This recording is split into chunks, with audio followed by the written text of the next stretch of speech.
My name is Misty Everett. I teach fourth grade science at Gillette Elementary, and this is my book talk presentation on the book Sheep in a Jeep.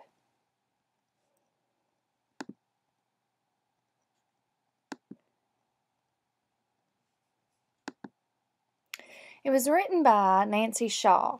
Nancy Shaw was born in Pittsburgh, Pennsylvania, and she lives now in Ann Arbor, Michigan, with her husband and 2 children. She's a freelance writer and a homemaker. She received her Bachelor's of Arts with high distinction and highest honors in English from the University of Michigan, where she was named to Phi Beta Kappa and won the prestigious Hopwood Award.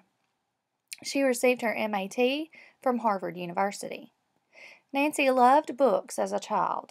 She didn't have a television until she was almost finished with 3rd grade. So her family played word games a lot, and she enjoyed playing around with words. She had been intrigued by picture books for a long time, but reading to her children made her much more tuned into them. Her children loved silly stories, and while on a long car ride in 1982, she played around with animal rhymes. That is where Sheep in a Jeep, Sheep on a Ship, Sheep in a Shop, and several others came from. The story starts out with several sheep riding in a Jeep. They approach a steep hill, and the Jeep won't go up the hill.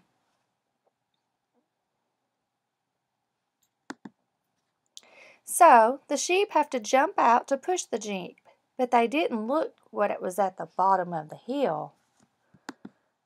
And the Jeep goes splash. The Jeep goes thud. The Jeep goes deep in gooey mud. So then the sheep start to yelp, and some pigs come and help them out.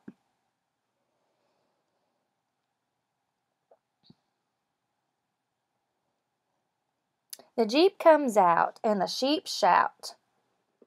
The sheep cheer. Oh dear, the driver forgets to steer. And you're going to have to read the book to find out what happens next. I chose Sheep in a Jeep because it actually has to do with some science fun. It has to do with a lot of physical science taking place in the story. It can help students understand and learn about force and motion. I found some really great activities for my 4th grade science class that start out with the reading of this story. The story is very simple and it's very short, but I think it will get their attention with all the silly rhyming. I will start by asking students to give a thumbs up every time they hear an example of force or motion as I am reading the book aloud to them. After the story, after we read it, we're going to make a T-chart together and include all the examples of force and motion that we find.